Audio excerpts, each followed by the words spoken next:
and welcome back to Franklin Covey's twice weekly podcast on leadership with Scott Miller. That's me. I'm your host now 6 years, nearly 500 episodes taped and about 450 released, where every Tuesday and Friday, I am privileged to join in the Salt Lake City studio, the headquarters of what has come to be the most trusted leadership firm in the world, FranklinCovey, where I have the privilege of interviewing some of the world's greatest leaders, researchers, publishers, authors, writers, contributors. Sometimes they are academics, sometimes they're entrepreneurs, solopreneurs, intrapreneurs. In some cases, they are CEOs or first-time leaders, or in some instances, they may have actually experienced or suffered some significant setback or even tragedy or travesty and have summoned the courage and vulnerability to thrive in spite of it and come and share their stories, all dedicated to the same purpose, which is to twice weekly invest in you and make you a better leader. Stephen Covey, of course, was the author of the seminal book, The 7 Habits of Highly Effective People, and this podcast is designed to support his legacy and the work that FranklinCovey does with literally millions of leaders and thousands of companies around the world to help you ignite what you're passionate about and make sure that your mission and legacy are enduring and leaving people better off than when you found them. Today, we have a guest that I've been chasing for a few years. I have been a fan and follower of his work for several decades. About 20 plus years ago, he wrote what is a seminal book known as True North. His name is Bill George, and I never read bios. I literally think in 500 interviews I've read 2 bios, but I'm going to take a moment and read Bill George's bio because I want all of our listeners and viewers around the world to experience the gravity, the greatness that you are in the presence of today. Bill serves today as an executive fellow at Harvard Business School, where he's taught leadership for 20 years. He's the author of 4 best-selling books: Authentic Leadership, True North, Discover Your True North, 7 Lessons for Leading in a Crisis, and now this new version. Most know him as the chair and CEO of Medtronic, the world's leading medical technology company, and under his leadership, Medtronic's market cap grew from, get this, 1.1 billion to over 60 billion. Bill has or is served as a director on numerous boards, including Goldman Sachs, ExxonMobil, Target, Novartis, Mayo Clinic, World Economic Forum, on and on. As an engineer by training, and perhaps his greatest accomplishment is he and his wife have been married for 55 years, and he will tell you that investing in your marriage is very important. Bill George, welcome today to On Leadership. Scott, thank you, and congratulations on your podcast having such incredible reach and impact on leaders, just like Stephen Covey's 7 Lessons did. I think it's so important that we help leaders understand how they can realize their full potential. Well, it's been a lot of hard work from a lot of people, and I'm just riding the coattails of FranklinCovey's brand and all of the guests that are willing to come on the podcast today. Bill, we're going to spend most of our time talking about a new book that you've released, which is a version of your seminal book that's been read by how many people? How many copies do you even know of True North that sold? I think if you add all of them up, it's around 1 million. Well, congratulations. Not quite like 7 Lessons, but it's done very well, and I'm very pleased about the deeper impact it's had on leadership and human resource leaders and the whole business community. I can't say it's had much impact on politics, but because I've never focused on that.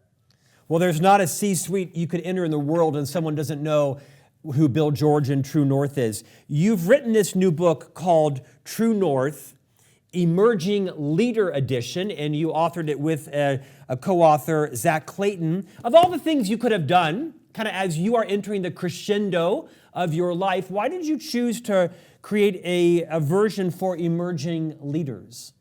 Well, we're going through a big generational change from the baby boomers to Gen Xers and millennials and now Gen Z.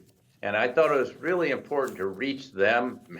They don't always buy a lot of books, but I thought it was really important to reach out to the leaders of the future and to help them develop their leadership so they can have, as I remember Stephen Covey said, begin with the end in mind. They can have an end in mind about what their potential is and where they could go and really what impact do they want to have. And that was the whole purpose. I felt like we had a lot of impact on baby boomers and more senior generations, but I really wanted to reach the new generations and help them get on track to become great leaders. Bill, I think True North, like the 7 Habits of Highly Effective People, like Jim Collins' book, Good to Great, and maybe Liz Wiseman's book, Multipliers, and Peter Drucker's stuff, and Ken Blanchard and Lencioni, there is not a leader that hasn't read True North. This version, however, is aimed at emerging leaders, and you have 4 key sections. Part 1 is what you call Discover Yourself. Part 2, Develop Yourself. Part 3, Lead People. And then Part 4, Navigate Today's Challenges. And in every chapter, you highlight 2 leaders, a kind of lead story and an emerging leader as well. And in some cases, they are positive. In some cases, they're quite frankly courageously critical of people who perhaps did not live their true north or set their compass, if you will, both morally and ethically in the right direction. One of my favorite parts of the book is this idea of finding your sweet spot. And your sweet spot is the confluence of your motivations and your capabilities. You know, says easy, does hard. Will you talk a little bit about how important it is to find your sweet spot and maybe even like give us a little mini masterclass on what is your sweet spot and how do you find it? Actually, the phrase came out of, we had mentioned the book, but it was really what we called motivated abilities. And what it is, your sweet spot, Scott, comes when you can match your greatest strengths with what you're highly motivated by. So even if you're strong at something and you're not excited about it, you're not going to do well. You can be highly motivated, but if it's playing to your weakness, you're not going to do well. So it's to find that spot. And if you can have an organization where you get each of the key team members in their sweet spot, you're going to be highly successful. Think of it like a sports team. I'm a soccer nut, but take soccer. You don't want the great goal scorer back playing defense. You want them to get up where they can use their abilities. And if you can find how to do that, and then of course the key is how do you get everyone to play together as a unified team toward a common purpose? And so if you get everyone playing in their sweet spot, they can pull together, they help each other, they're not trying to compete with each other, and then they can achieve a common purpose for the greater organization.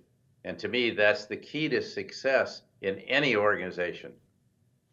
Bill, rewind a little bit and let's kind of level set on this idea of true north. I mean, I think, at face value, it's clear what it is, but you've spent decades and thousands of hours teaching, living, modeling, writing, and talking about this. Just kind of remind everybody, what is their true north? Why is it so important? And when we deviate from that, what the impact is.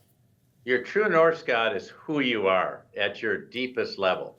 And one of the criticisms I had when I left Medtronic and then went to start teaching was that so many academics were teaching all the externals. You have to have this amount of charisma, you have to behave this way, you have to actually be something you're not. And it never worked well. I guess I failed a couple of decades of leadership transformation program. They weren't even leadership, they were managerial change, changing my style.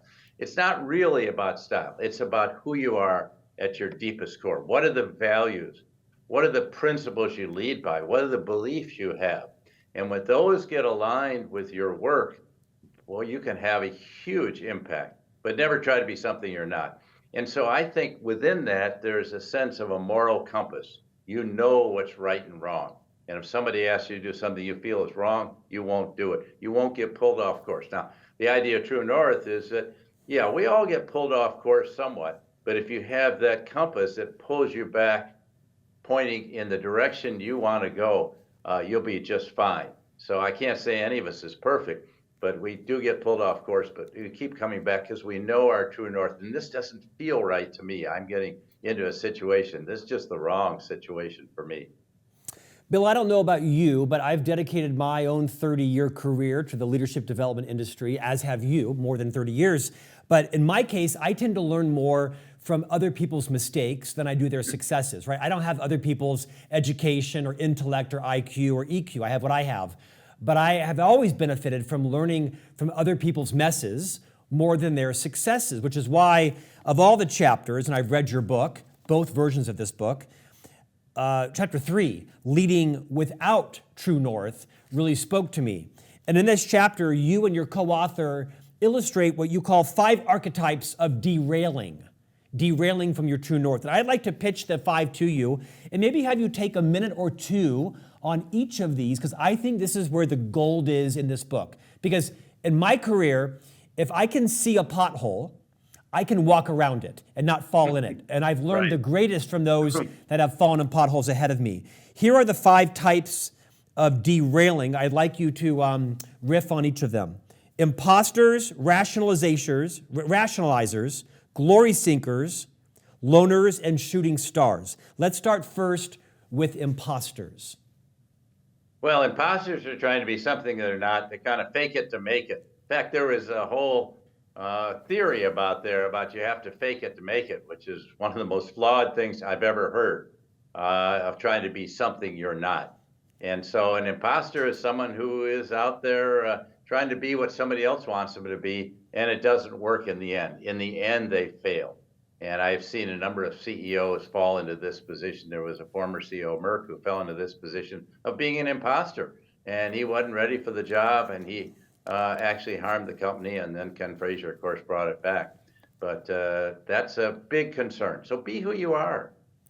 Bill, this idea of fake it till you make it was kind of an aphorism that all of us were raised with, and it wasn't until the last couple of years that people started to courageously call that out. Would you suggest that because you're an imposter doesn't mean you have bad moral character or you are lack of character? Perhaps you fell into a culture or you modeled leaders that did that and you didn't realize that that was not working for you. Maybe take it a little bit further. How does someone know if they are a good person, but they've become an imposter? And how do you extricate yourself from that dissonance?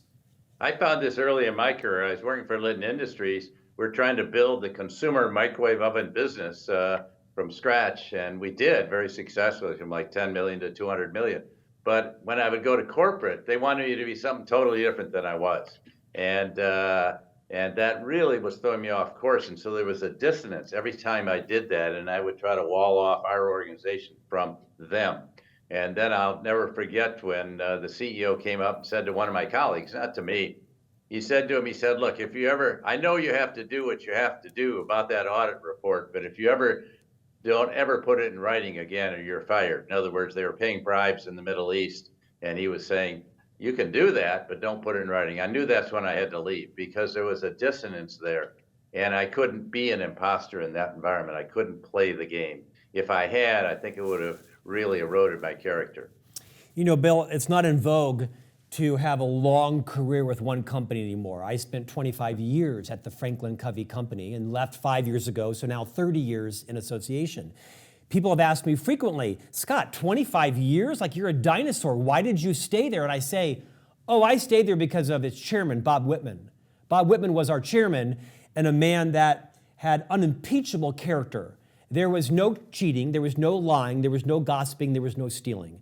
There was an ethical line that was never crossed. You were never tempted or lured or modeled.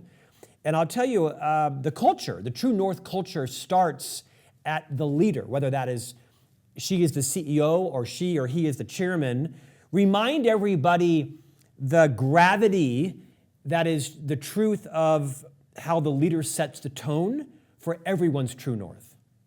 Well, absolutely. And you're a great example of that. If you don't do that, you'll never know what's going on. I remember Siemens paid $18 billion in bribes, and the chairman said he didn't know anything about it. This is nonsense.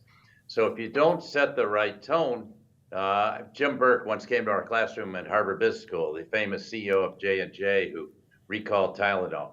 And he said, without a moral compass, you will swim in chaos. And I never forgot those 6-8 words. That really is true, because then you don't know where to go. I'll give you an example of someone. Now, this is a great rationalizer, Scott. It's Mark Zuckerberg. And he's so powerful, people said, how do you dare take him on? Look how successful he's made, billions and billions of dollars. Mark started out with a flawed premise, which he never corrected. And that was that he could use your information without telling you and sell it to other people. And that's what he's made a great business of that, doing that in Facebook. They made all their money in advertising by selling my information. And of course, I come from the healthcare field, Scott.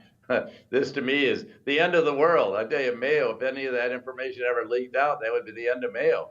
So this really troubles me when you don't have that moral compass that Mark doesn't have. And so even recently you see, he's going to change all his policies.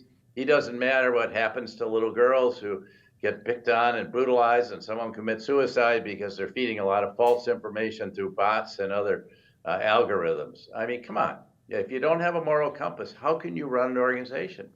And that is, so people, that's the issue you have there. Well, I think you are modeling this in every interview, every book, every engagement you have. We're talking right now about the 5 archetypes of derailing. First was imposters. You just touched on rationalizers, but this is like a tempting lure for all of us, is it not? Because it might be like in the gray area of not black or white, but well, I can rationalize this because this happened or this didn't happen. Maybe speak a little more to this around how to inoculate yourself into becoming a rationalizer. Well, most of the great decisions are in the gray area that you referred to.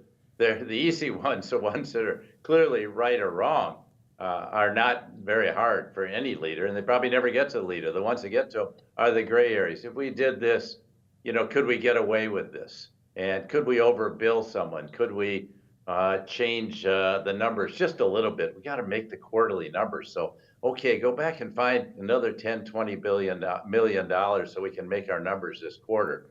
You know what's going on there, and some very marginal things.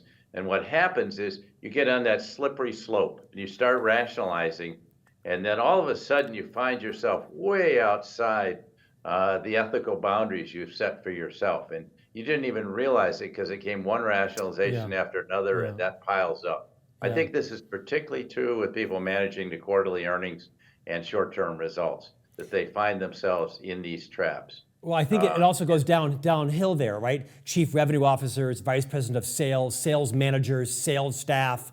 It's very easy to fall into that pressure of, kind of cooking the numbers. But going back, Scott, what you said, you followed the tone of your chairman, okay?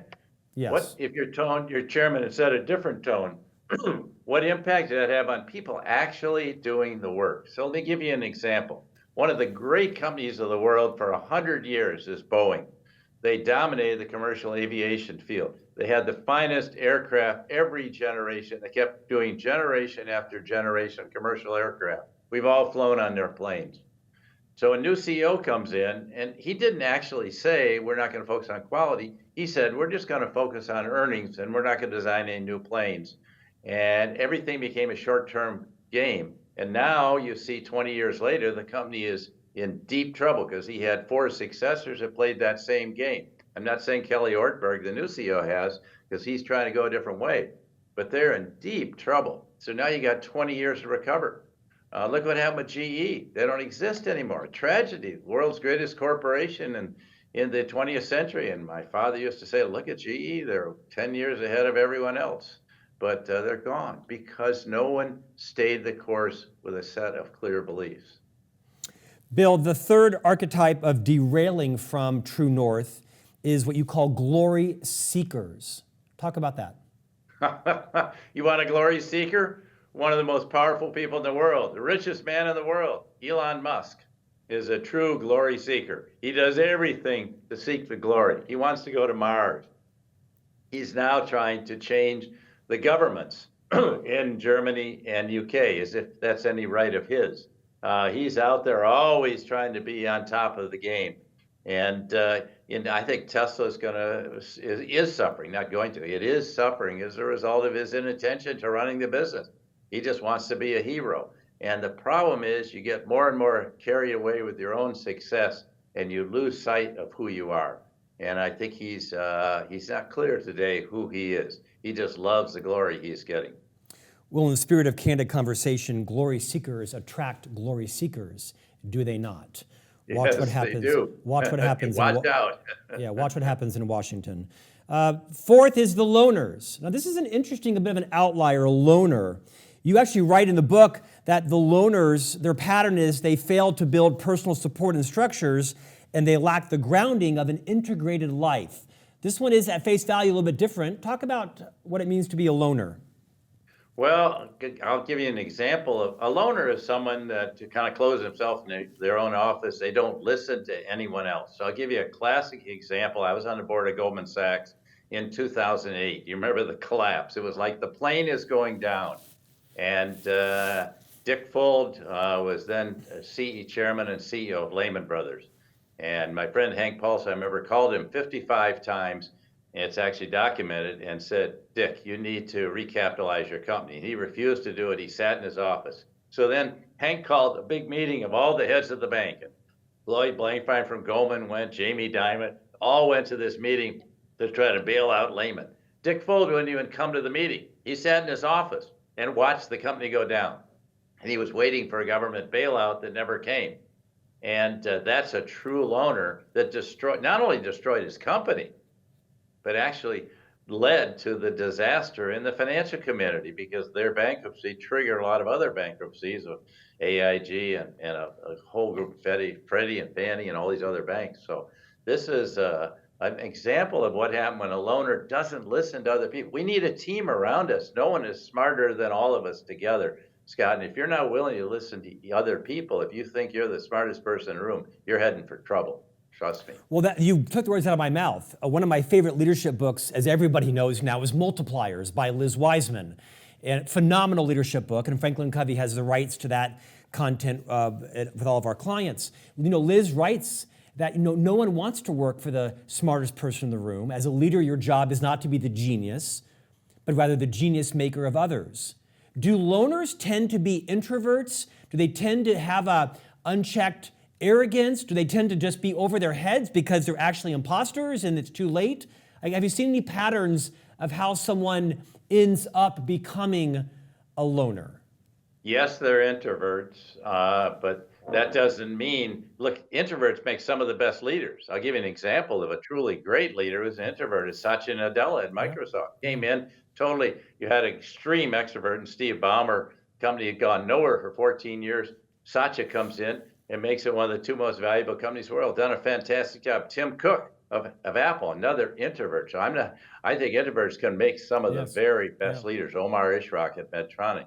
So even though I'm an extrovert, I think introverts can be great. But if you don't surround and listen to other people, it's okay to take that counsel advice, then to go off and reflect on it as a good introvert does before you make a decision. But you really listen to other people. The loner does not. The loner goes off their own way and thinks they have the greatest ideas. And they never get the support.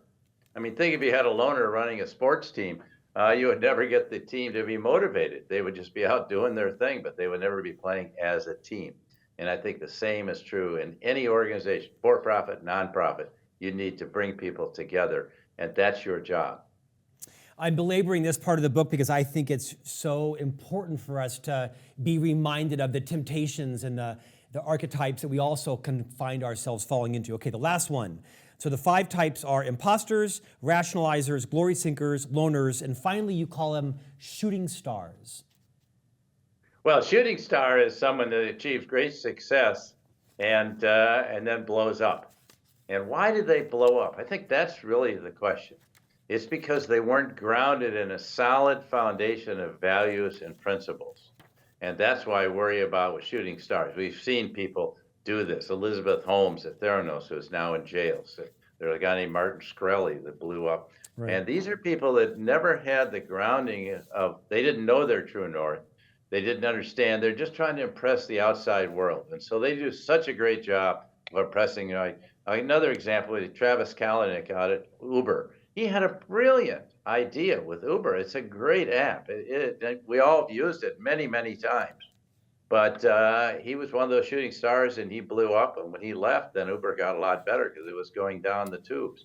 So I think it's really important that you get that grounding.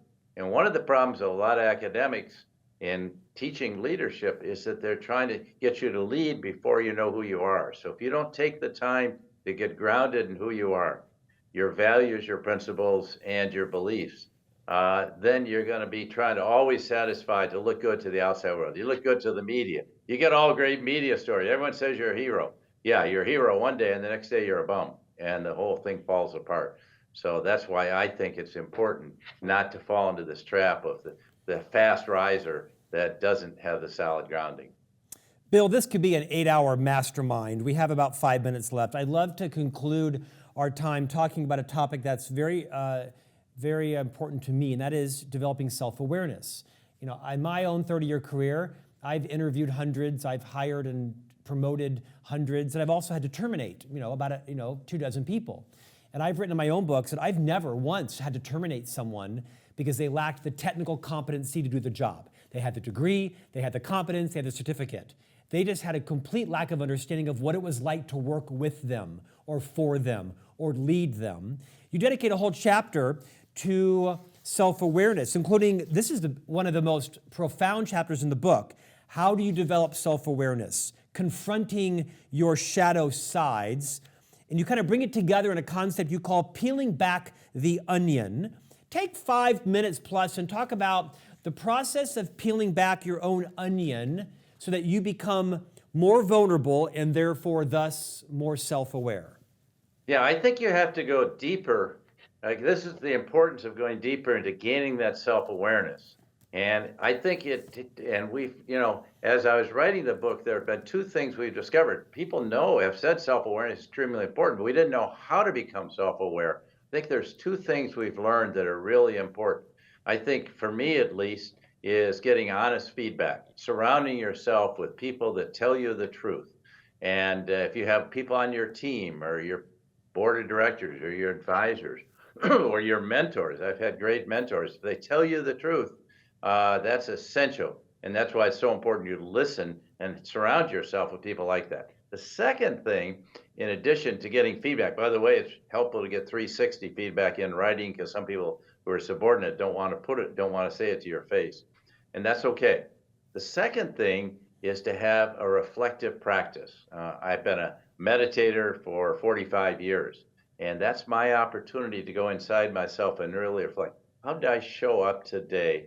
Was I true to what I believed? How did I treat other people? What did I do? And going to that meditative practice where you're calling and reflection, that's, by the way, back to introverts, that's what they do really well.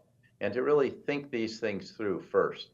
And I think those things help you gain self-awareness, because people, again, without that, are just subject to money, fame, and glory. And we're seeing a lot of that right now in the public sector, the importance of money, fame, and glory. I'll never fall prey to believing that these people are well-grounded. In fact, yesterday was President Carter's funeral. Here's a person that's grounded deeply in his character. Yeah. And one thing came through was his character. But character, self-awareness is the development of character and knowing who you are. And then carrying that out in every interaction, and actually owning when you're not, when you're off track and you treat someone bad, and going back to apologize, admitting your mistakes. Took me a while to get to the point. I thought I always had to have the answers to things. It took me a long time in my life, Scott, to say, I don't know. Let me get the answer to that. I used to think I had to have the answer to everything, and that wasn't good. And I used to blame my father for a lot of my faults, realizing my impatience, my lack of tact sometimes. Really, that's who I am. I can't blame that on my father. In fact, in this chapter, you quote Satya Nadella, the CEO of Microsoft, as the guy who kind of coined the term, I think, from know-it-alls to learn-it-alls. Right. Send us off with that concept so that everybody leaves here wanting to become more of a learn-it-all versus a know-it-all. I actually tried to work with Microsoft under Steve Ballmer back in the late 90s, early 2000s at Medtronic. It was impossible because they knew everything about everything. They didn't know anything about our business, but they thought they did, about the medical implantation business of pacemakers and defibrillators and stents. And Satya came in and totally changed the game. And he put right up the importance of self-awareness, how essential that is. And then to have empathy for other people, what they're going through. And I think empathy is a key quality of self-awareness. And he had gained this, he's a computer engineer, but he gained this from his son Zane, who had cerebral palsy, who tragically died a couple of years ago. But Satya really had changed his whole life and realized the importance of, we have to be constantly learning. So he adopted Carol Dweck's work about the importance of learning at all times and a growth mindset, and realizing we have to continue growing, but we only grow if we're learning. And if you stop learning at 35 or 40, it's not going to end well. I like to think I'm continuing. Every time I walk into a classroom, listening to you, talking to a group of people, I'm trying to learn from other people. And I think that's the mindset I think we all want to have is to be learn-it-alls, not know-it-alls. And just, I've studied 100 leaders who failed, like you. I've never seen one that actually failed because they weren't smart enough. They failed because they lacked self-awareness and they didn't have a good grounding in who they were. That's why they failed. And they couldn't lead with their hearts. They couldn't open up and be vulnerable and say, hey, I'm sorry I offended you, or I made a mistake, or I just don't know. I need your help. And people want to help you, then you attract people when you do that. So these are really critical elements, I think, of being a successful leader. You have to lead with your heart as well as your head. And if you think you're the smartest person in the room, you're going to fail. But you have to lead with the heart and the head. I think that's the big change that I try to bring home in this book in leadership today. Bill, what's the biggest lesson to be learned from your wife, who managed to stay married to you for 55 years? What can we learn from That's Mrs. a good George? question. No one's ever asked me that before. My wife is constantly asking me to improve, to get better, and to think through the kind of person, how I'm coming across to other people. Every time we go into a meeting together, we run our foundation together, she says, how are you going to come across to these people? And so she really helped me gain much more self-awareness. Do you know how you came across to someone tonight? And so she really helped me a lot. I can't say I was born with a high level of self-awareness. It's something I've had to learn over the years. And she has been a godsend to my life and to me in helping me understand that. And so I hope she'll continue to do that till I'm 100. I feel like you just described Mrs. Miller, my wife, because my wife does the exact same thing. No, you're Really? not. No, you're not. Yeah. Can I give you some feedback on how that was received? Yeah, don't do that again. So we both did well. Bill George, you are one of our generation's most iconic leaders. In Dr. Covey's words, be a light, not a judge. Be a model, not a critic. And I think you have carried that torch well with one of your friends, Dr. Covey. Your current book is called True North, Emerging Leader Edition, Leading Authentically in Today's Workplace. Bill, what an honor to be in your presence today. Thank you for your time, sir. Thank you, Scott. You're terrific to be with. Thank you. Congratulations to you. Thank you, sir. And we'll see you back here next week for a new conversation on leadership.